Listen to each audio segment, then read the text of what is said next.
returned, I explained to Napoleon the governor's reply and wishes. He observed he had not intended that the paper should be left with the governor, but merely read and shown to him and then returned, as had taken place once before, that he wished to communicate his sentiments to him in order to know if he were inclined to meet him halfway, that after communications with Bertrand, a proper letter would be written, and that would be the time to sign. He concluded by directing me to get back the paper, when accordingly to Plantation House and acquainted Sir Hudson Lowe that I was directed to bring back the paper, which after some expression of surprise on the part of the governor and a hint that such a demand had been caused by shuffling or want of sincerity on the part of Bonaparte or bad advice from some of his generals, he returned to me. He then asked my opinion whether Count Montholon imagined himself secure in remaining in the island because he had signed the declaration. He desired me to say that applying to the British government was not asking permission for General Bonaparte to change his name, but merely a demand whether they would recognize such a change. Returned the paper to Napoleon and explained the governor's sentiments. He observed that if Sir Hudson Lowe would make known to Bertrand, or even to me, then he authorized the change of name and would address him accordingly. He, Napoleon, would write a letter declaring that he would adopt one of the names which had been proposed, which he would sign and send to the governor. It's freaking Italian. Has arisen from that title. I observed that many were surprised at his having retained the title after abdication. He replied, I abdicated the throne of France, but not the title of emperor. I do not call myself Napoleon, Emperor of France, but the Emperor Napoleon. Sovereigns generally retain their titles. Thus, Charles of Spain retains the title of King and Majesty after having abdicated in favor of his son. If I were in England, I would not call myself emperor, but they want to make it appear that the French nation had not the right to make me its sovereign. If they had not a right to make me emperor, they were equally incapable of making me general. A man, when he is at the head of a few during the disturbances of a country, is called a chief of rebels. But when he succeeds, effects great actions, and exalts his country and himself, from being styled chief of rebels, he is called general, sovereign, etc. It is only success which makes him such. Had he been unfortunate, he would still be chief of rebels and perhaps perish on the scaffold. Your nation, continued he, called Washington a leader of rebels for a long time and refused to acknowledge either him or the constitution of his country.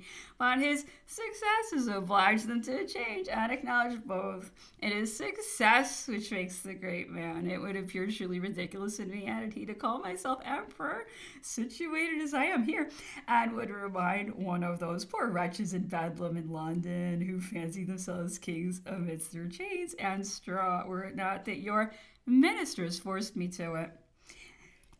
He then spoke in terms of great praise of Counts Bertrand, Montholon, Las Cases, and the rest of his suite for the heroic devotion which they had manifested, and the proofs of attachment to his person which they had given by remaining with him, contrary to his desire. They had, continued he, an excellent pretext to go, first by refusing to sign Napoleon Bonaparte, and next because I ordered them not to sign. But no, they would have signed Tyranno Bonaparte, the tyrant Bonaparte, or any other opprobrious name in order to remain with me in misery here rather than return to Europe, where they might live in splendor. The more your government tries to degrade me, so much more respect will they pay to me. They pride themselves in paying me more respect now than when I was at the height of my glory. It seems that the governor has always been a spy. He is fit to be commissary of police in a small town. I asked him which he thought had been the best minister of police, Savary or Fouché, adding that both of them had a bad reputation in England. Savary, said he, is not a bad man. On the contrary, Savory is a man of good heart and a brave soldier.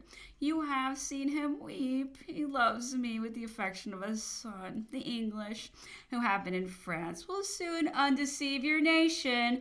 Fouché is a miscreant of all colors, a priest, a terrorist, and one who took an active part in many bloody scenes in the Revolution. He is a man who can worm all your secrets out of you with an air of calm and unconcern. He's very rich, added he, but his riches were badly acquired. There was a tax upon gambling houses in Paris, but as it was an infamous way of gaining money, I did not like to profit by it, and therefore ordered that the amount of the tax should be appropriated to a hospital for the poor. It amounted to some millions, but Fouché, who had the collecting of the impost, put many of them into his own pockets, and it was impossible for me to discover the real yearly sum total.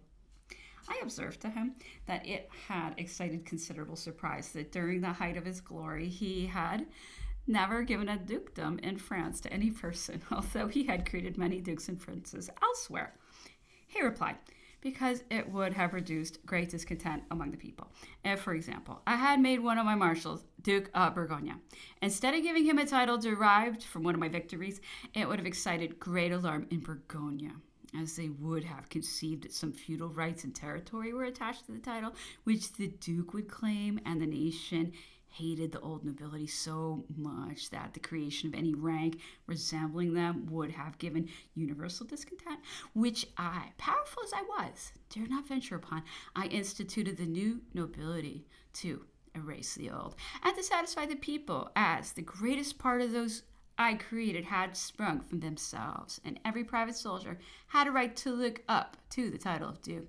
I believe that I acted wrong in doing even this, as it lessened that system of equality which pleased the people so much. But if I had created dukes with the French title, it would have been considered as a revival of the old feudal privileges with which the nation had been cursed so long. His gums were in nearly the same state as before, complained of his general health, and added that he felt convinced that he could not last long under all the circumstances. I advised as remedies exercise and the diet I had formerly recommended. He observed that he had put in practice the diet and the other remedies. But as to taking exercise, which was most essential, the restrictions presented an insurmountable obstacle. He asked many anatomical questions, particularly about the heart, and observed, it's in Italian. I can't read Italian. He then desired me to feel his heart. I tried for some time, but could not feel any pulsation, which I attributed to obesity. I had before observed that the circulation in him was very slow, rarely exceeding 58 or 60 in a minute, and most frequently 54. The 18th, Captain Piankovsky, Rousseau, Santini, and Archambault Cadet were the persons named by Sir Hudson Lowe to be removed from Longwood. Count Montholon desired me to inform the governor that the emperor did not wish to separate the brothers Archambault, which moreover would totally disorganize the carriage, and must consequently deprive the emperor of the little means he had of taking exercise, as the governor was aware that in such a place as St. Helena, where the roads were so dangerous, it was very necessary to have careful drivers.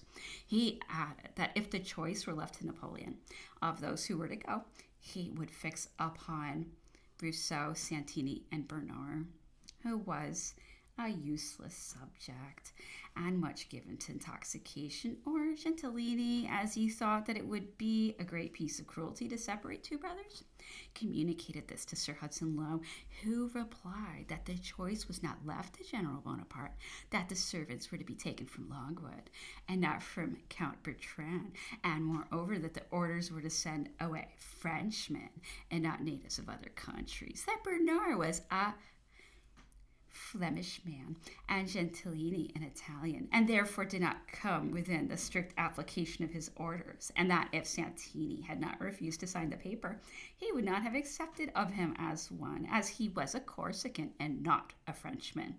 He had no objection, however, that all the Frenchmen in General Bonaparte's service should draw lots. These circumstances he desired I might impress upon General Bonaparte's mind.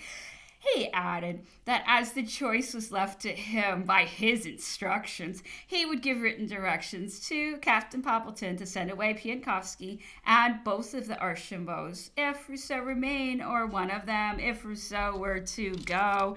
He then directed me to ask if he were to expect any further communication respecting the charges of changes of name, and the vessel containing his dispatches on the subject would sail for England in the evening. On my return to Longwood, communicated this to Napoleon, who replied, "Has the governor it in his power to authorize the change in the note he sent?" "The contrary appears." I answered that I knew nothing more than what I had already communicated. "Then," said he, "before any steps are taken, let him reply positively whether he is authorized or no." See, oh no. Informed him of His Excellency's opinion and decision relative to the domestics who were to leave St. Helena. "Santini not a Frenchman?" said he. "Doctor, you cannot be imbecile enough not to see that this is a pretext to convey an insult to me. All Corsicans are Frenchmen. By taking away my drivers, he wants to prevent me from taking a little carriage exercise." 19th, Piankowski, Santini, Rousseau, and Archambault the younger sent by order of Sir Hudson Lowe to town in order to embark. Santini had a pension of £50. Archambault and Rousseau 25 each annually settled upon them. Piankowski had also a pension and a letter of recommendation on embarkation. Their persons and baggage were searched by Captain Mounsell and their provost sergeant. They sailed in the evening for the Cape. Piankowski was stripped to the skin by Captain Mounsell, communicated to Sir Hudson Lowe Napoleon's last expressions concerning the change of name, who replied, "I believe that it is in my power to approve of it." I then recommended him to see Count Bertrand upon the subject, and His Excellency proceeded to Hud's Gate accordingly. The 20th, Count and Countess Bertrand and family moved from Hud's Gate to Longwood. The 21st, dined at Plantation House in company with the Russian and Austrian commissioners, the botanist, and Captain Gore. They generally expressed great dissatisfaction at not having yet seen Napoleon. Count Bellarmine, in particular, observed that they, the commissioners, appeared to be the objects of suspicion, that he had been aware of the manner in which they would have been treated. He would not have come out, that the Emperor Alexander had great interest in preventing the escape of Napoleon, but that he wished him to be well treated, and with that respect due to him, for which reason he, Count Bellarmine, had only asked to see him as a private person and not officially as commissioner, that they should be objects of ridicule in Europe as soon as it was known that they had been so many months in St. Helena without ever once seeing the individual, to ascertain whose presence was the sole object of their mission, that the governor always replied to their questions that Bonaparte had refused to receive any person whatsoever. The botanist held language of a similar tendency and remarked that Longwood was le dernier séjour du monde, and in his opinion, the worst part of the island.